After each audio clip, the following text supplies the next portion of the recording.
Hello everyone. तो आज हम आए हैं दुनिया के 7 अजूबों में शामिल ताज महल। ताज महल भारत के उत्तर प्रदेश राज्य के आगरा शहर में यमुना नदी के किनारे पर बना हुआ है।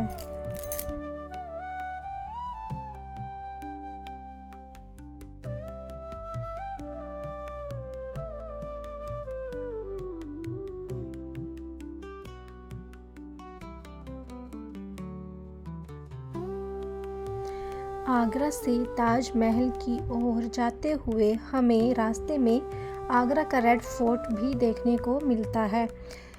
कहा जाता है कि इस रेड फोर्ट में बाबर, अकबर, हुमायूं जैसे राजा पूरे भारत में शासन किया करते थे। तो काफ़ी सफ़र करने के बाद हम पहुंच चुके हैं ताज महल के बाहर पार्किंग एरिया में, और अब हम यहां से पैदल ही जाएंगे।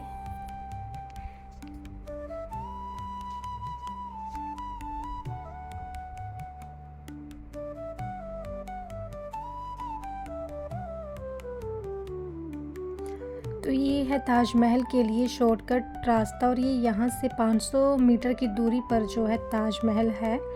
तो कुछ इस तरह सा व्यू जो नज़र आता है रास्ते में।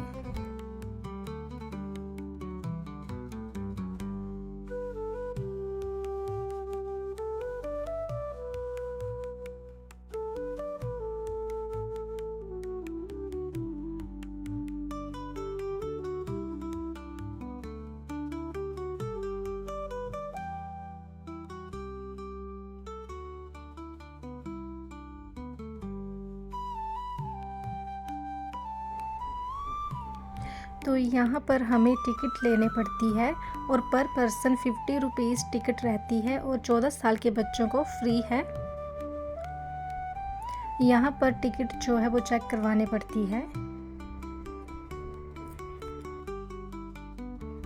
तो यहाँ पर हम एंटर कर चुके हैं ताजमहल के अंदर। तो अभी हम देखेंगे कि ताजमहल कैसा नज़र आता है, और यहाँ पे क्या क्या जो है वो हमें देखने को मिलता है। तो सबसे पहले जैसे ही हम यहाँ पे एंटर करते हैं तो हमें यहाँ पे 4th फ्लोर एरिया देखने को मिलता है, जिसमें 4 गेट और 4 बाग देखने को मिलते हैं। तो यहाँ पर 4 गेट हैं, नॉर्थ, साउथ, ईस्ट और वेस्ट। तो सबसे पहले जो गेट है जहाँ से हम एंटर करते हैं वो वेस्ट गेट है, जिसे फतेहपुरी गेट कहा जाता है। ये गेट शाहजहाँ की दूसरी बेगम के नाम पे बनाया गया था।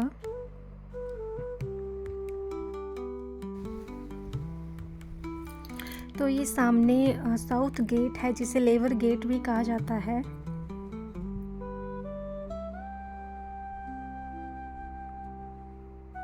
और यहाँ सामने ईस्ट गेट है, जिसे शाहजहाँ की फर्स्ट बेगम कंधारी बेगम के नाम पे बनवाया गया था।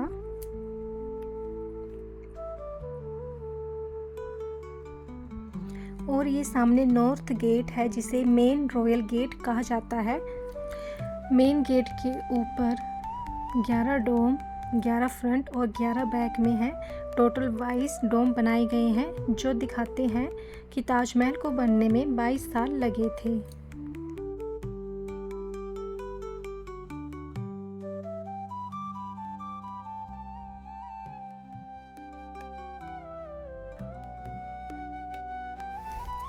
यहाँ 210 कक्ष बनाए गए हैं। जो उस टाइम वर्कर्स यहाँ काम करते थे, वो इन्हीं कक्षों में रहकर आराम किया करते थे।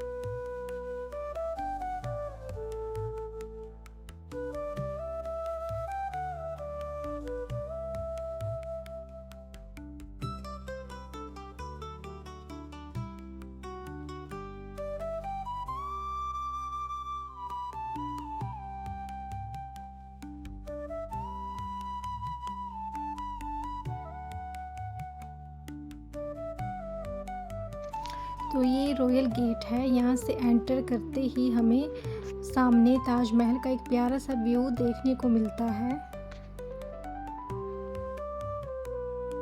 बहुत से लोग ताजमहल की इसे फ्रंट साइड कहते हैं, लेकिन जो ताजमहल की फ्रंट साइड है वो दूसरी तरफ है, ये इसकी बैक साइड है। तो फ्रंट साइड जो है वो हम आगे वीडियो में देखेंगे।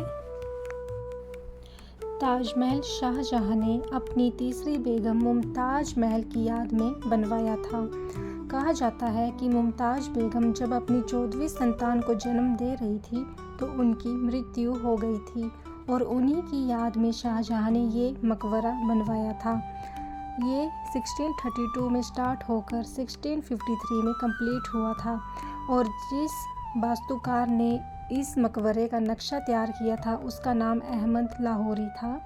कहा जाता है कि ये अहमद लाहौरी वही था जिन्होंने लाल किले का नक्शा भी तैयार किया था।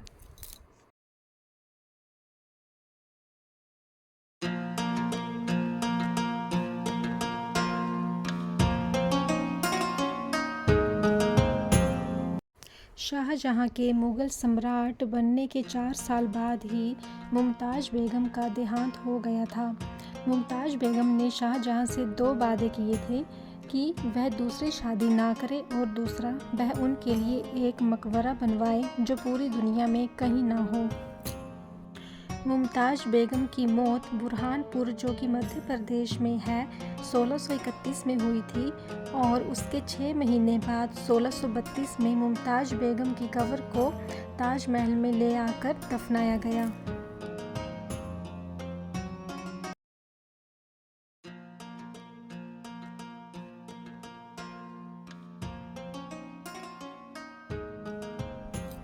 ताजमहल में सोने और हीरों से काम किया गया था।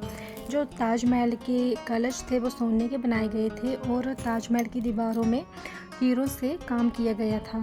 लेकिन बाद में जब 1803 में ब्रिटिश यहाँ पर आए तो उन्होंने ताजमहल में अपना कब्जा कर लिया और 1810 में उन्होंने सोने के कलश को उतार कर वहाँ पे तांबे का कलश लगवा दिया था।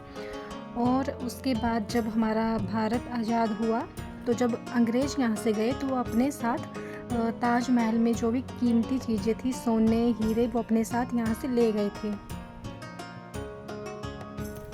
तो जैसे कि मैंने वीडियो के स्टार्टिंग में कहा था कि जो ताजमहल का फ्रंट है वो दूसरी तरफ है, तो यहाँ पे ताजमहल का ये फ्रंट है जो यमुना रिवर के साइड में है। शाहजहां इसी नदी से ताजमहल में आया करते थे।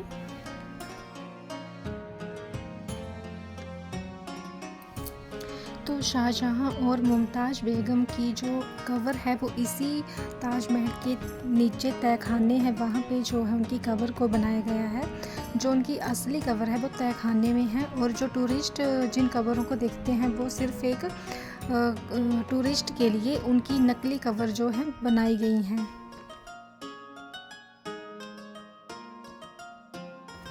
तो आज की वीडियो में बस इतना ही। आई होप आपको ये वीडियो पसंद आई हो।